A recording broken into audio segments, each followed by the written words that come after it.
पुणे शहरामध्ये सुप्रियाताईंनी सुद्धा प्रत्येक व्यक्तीशी त्या बोलल्या. शशिकांत शिंदे साहेब तिथं बोलले. पिंपरी चिंचवड मध्ये सुद्धा तिथं सर्व कार्यकर्त्यांशी बोलल्यानंतर सर्व कार्यकर्त्यांचं म्हणणं आलं की आपण घड्याळावर जाणं हे योग्य ठरू शकतं. त्यामुळे ही लढाई कार्यकर्त्यांची लढाई आहे. हे इलेक्शन कार्यकर्त्यांचं इलेक्शन आहे. त्यामुळे पुणे आणि पिंपरी चिंचवड मध्ये राष्ट्रवादी शरदचंद्र पवार पक्ष कार्यकर्त्यांचं समजून घेऊन ऐकून घेऊन त्यांच्यासाठी आम्ही दोन्ही पक्ष हे दोन्ही महानगरपालिका एकत्रित लढणार आहोत. कार्यकर्त्याची इलेक्शन आहे. या सर्व लोकांशी बोलल्यानंतर चर्चा केल्यानंतर पुणे शहरामध्ये सुप्रियाताईंनी सुद्धा प्रत्येक व्यक्तीशी त्या बोलल्या. शशिकांत शिंदे साहेब तिथं बोलले. पिंपरी चिंचवड मध्ये सुद्धा तिथं सर्व कार्यकर्त्यांशी बोलल्यानंतर सर्व कार्यकर्त्यांचं म्हणणं आलं की आपण घड्याळावर जाणं हे योग्य ठरू शकतं. त्यामुळे ही लढाई कार्यकर्त्यांची लढाई आहे. हे इलेक्शन कार्यकर्त्यांचं इलेक्शन आहे. त्यामुळे पुणे आणि पिंपरी चिंचवड मध्ये राष्ट्रवादी शरदचंद्र पवार पक्ष कार्यकर्त्यांचं समजून घेऊन ऐकून घेऊन त्यांच्यासाठी आम्ही दोन्ही पक्ष हे दोन्ही महानगरपालिका एकत्रित लढणार आहोत. काल बारामतीमध्ये याबद्दल काही चर्चा झाली का? कारण शनिवारी दुपारपर्यंत आपल्या पक्षाचे लोक महाविकास आघाडी सोबत चर्चा करत होते. कसं असतं की चर्चा करत असताना कार्यकर्त्यांकडनं सुद्धा काही अपडेट घेणं हे महत्वाचं असतं. त्यामुळे समजा महाविकास आघाडीच्या सर्व नेत्यांबरोबर चर्चा झाली.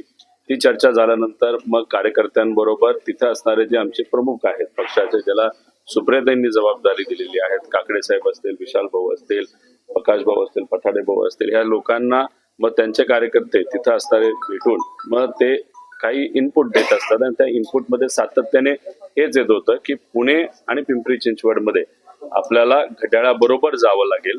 एक गोष्ट तुम्ही समजून घ्या की आम्ही कुठेही घड्याळाच्या चिन्हावर लढणार नाही. आम्ही एकत्रित येऊन घड्याळ एकत्र आणि तुतारी एकत्र असे दोन चिन्ह घेऊन तिथे लढणार आहोत. ते पण प्रशांत जगताप यांचा हाच आक्षेप होता की राष्ट्रवादी सोबत जाणं म्हणजे एका अर्थाने भारतीय जनता पक्षात सोबत जाणं किंवा एका अर्थाने बी टीम म्हणून त्यांचं काम करणं. कारण महायुतीमधला एक घटक पक्ष आहे अजितदादांचा पक्ष आणि विरोधकांची स्पेस ते खातात. प्रशांत जगताप हे चांगले पदाधिकारी होते, पण त्यांनी का निर्णय घेतला, कशामुळे घेतला, आज या ठिकाणी मी काही सांगणार नाही. त्याला वेगळी कारणं आहेत, फार मोठी कारणं आहेत. त्यामुळे तो चांगलाच कार्यकर्ता होता. आम्ही एकत्रित त्या ठिकाणी काम केलेलं आहे.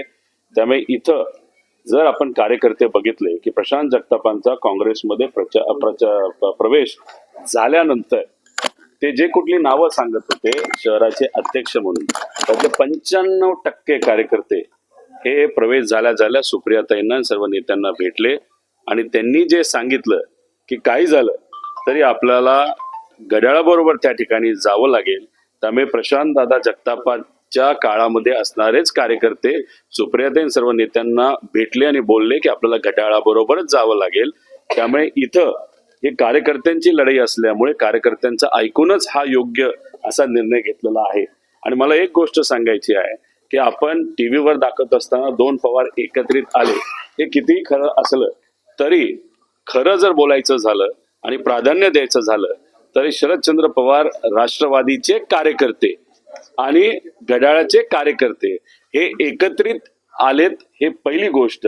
आणि त्यांच्यासाठी हे निवडणूक योग्य पद्धतीची व्हावी आणि बलाढ्य शक्तीच्या विरोधात लढणं ते सुद्धा महानगरपालिकेमध्ये सोपं जावं यासाठी हा पूर्णपणे निर्णय घेतलेला आहे. दोन्ही पक्ष एकत्र येतात पुणे आणि पिंपरी चिंचवडच्या शिवाय वेगळ्या समीकरण वेगळ्या